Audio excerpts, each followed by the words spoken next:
No nosso trabalho, vamos falar sobre súmulas no direito cambiário. Mas antes, precisamos entender um pouco mais sobre as súmulas. Bom, inicialmente é importante entendermos o que são as súmulas, certo? As súmulas, elas são resumos das decisões que ocorrem sobre um determinado caso no tribunal.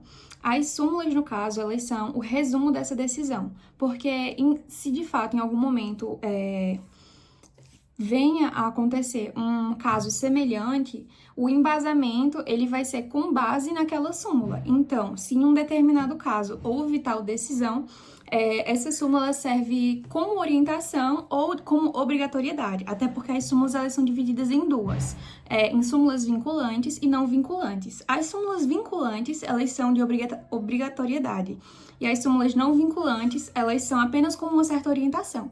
Então, mesmo como orientação ou como obrigação, as súmulas elas têm essa função de nortear para que a justiça realmente seja justa e que esse embasamento ele sirva como uma orientação no que será decidido, sentenciado nesse caso em específico.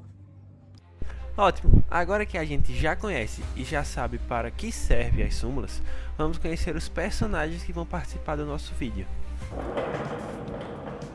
Oi, eu sou o cheque e mesmo vencido eu ainda posso ser cobrado.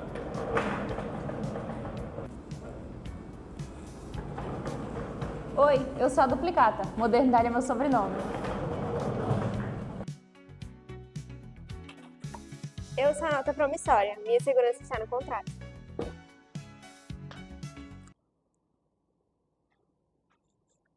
Bom, eu não vou fazer isso, né? Eu sou a letra de câmbio, sou formal e autônoma. Agora que já conhecemos os nossos personagens, vamos falar sobre o cheque e as suas súmulas. O cheque é um meio de pagamento tradicional que permite a transferência de fundos de uma conta bancária para outra pessoa ou entidade. Em termos simples, é um documento escrito, datado e assinado por meio do qual o emitente instrui o banco a pagar uma quantia específica ao beneficiário. O banco, por sua vez, é uma instituição que processa o cheque, subtraindo o valor da conta do emitente e creditando na conta do beneficiário. O cheque continua a ser uma ferramenta valiosa para aqueles que preferem métodos tradicionais de manejo financeiro e desejam um controle mais tangível das suas finanças. A súmula 600 do STF é de extrema importância para os credores, pois ela fala que, mesmo após o vencimento do cheque, os credores ainda podem entrar com ação executória contra o eminente, ou seja, contra os devedores, para receber o que é seu. E essa súmula é importante porque ela protege e dá um incentivo para que seja cumprida a obrigação do contrato e por causa das transações comerciais. A súmula 370 do STJ, dessa vez, é de extrema importância para o eminente do cheque, ou seja, para o devedor. Essa súmula, em específico, fala sobre cheques pré-datados, ou seja, uma data futura. Essa súmula é de extrema importância, pois ela garante a segurança do devedor, pois protege que haja a boa-fé do credor em só sacar o cheque na data estabelecida, na data acordada pelos dois. E caso os credores ainda façam a retirada do dinheiro, levem esse cheque ao banco antes dessa data, ele pode ser processado por danos morais, como constrangimento ou até por desorganização do dinheiro. A súmula 544 do STF é de extrema importância para os credores, pois ela dá uma proteção de caso o devedor, o emitente do cheque, envie o cheque sem fundo, ele deve ser responsabilizado, mesmo após a denúncia do pagamento dessa dívida. Ele será responsabilizado de todo jeito. Agora, nossa amiga Duplicata vai falar mais sobre ela. Bom, agora vamos falar um pouquinho sobre a duplicata. A duplicata, ela é um documento de compras e vendas a crédito. Então, a duplicata ela serve para formalizar uma dívida, por assim dizer. No caso, quando é feita a compra de algo, a empresa ela pode emitir uma duplicata e essa duplicata, ela caso não seja paga, o comprador não efetue o pagamento, ela pode ser protestada, ou seja, cobrada judicialmente. Então, essa duplicata ela pode ser de mercadoria, de serviço, ela pode ser no valor a crédito ou à vista. Agora, falando um pouquinho sobre as súmulas da duplicata, né? As súmulas do STF, especificamente a 596 e a 603, dizem que a duplicata ela não é título executivo extrajudicial quando não aceita pelo devedor, certo? E na 603 diz que a prescrição da ação de cobrança da duplicata é de até 5 anos. E quanto às súmulas do STJ, a súmula 248 informa que a duplicata protestada ela é título executivo. A súmula 299 informa que a prescrição da ação de cobrança da duplicata mercantil é de 5 anos. E a súmula 414 informa que a duplicata não pode ser considerada um título executivo se ela não for acompanhada de nota fiscal. Agora, vamos entender o que é a nota promissória. Nota promissória é um registro de uma dívida, com uma promessa de pagamento da mesma pelo devedor. Com a assinatura e preenchida corretamente, ela tem valor legal e pode ser cobrada na justiça. No documento devem constar emitente ou subscritor, que é a pessoa que assume a dívida, e o beneficiário ou tomador, que é quem deverá receber o valor acordado. Embora possa parecer um tanto informal para muitas pessoas, acostumadas com o documento como contratos, a nota promissória faz parte do dia a dia de muitos negócios e é utilizada até mesmo em dívidas entre pessoas físicas. É um dos principais documentos aceitos na Justiça para formalizar transações monetárias que não envolvem instituições financeiras.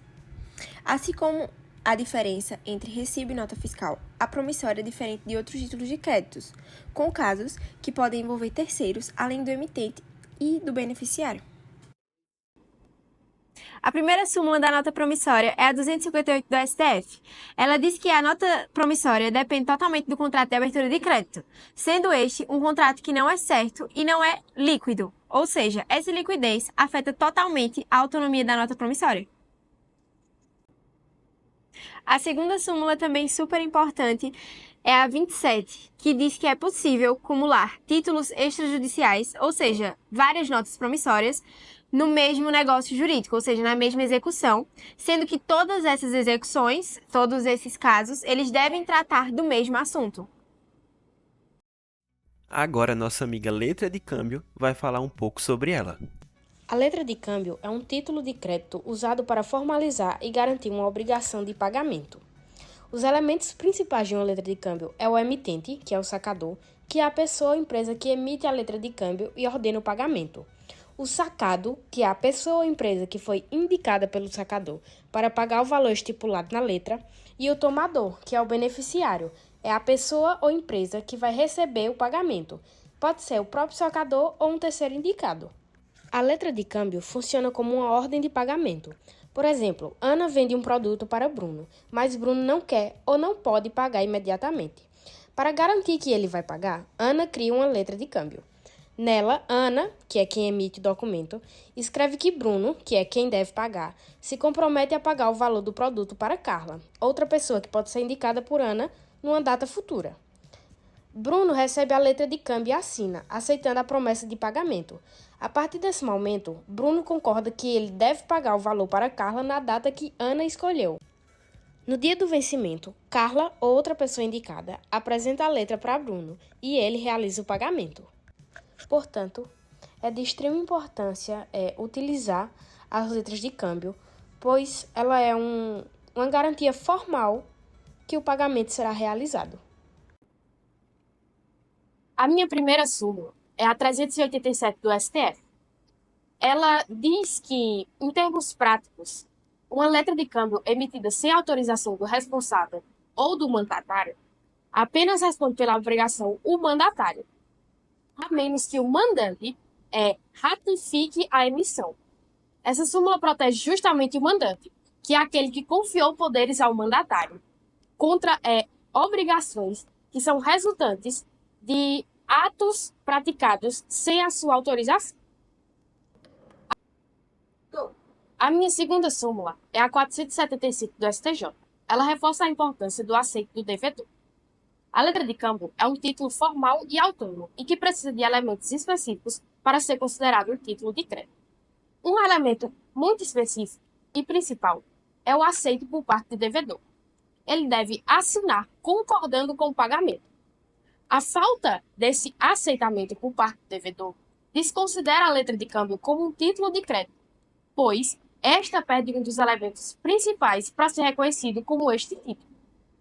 Sendo assim, ela passa a ser apenas uma promessa de entrega ou de obrigação que precisa de outra ação para ser executada.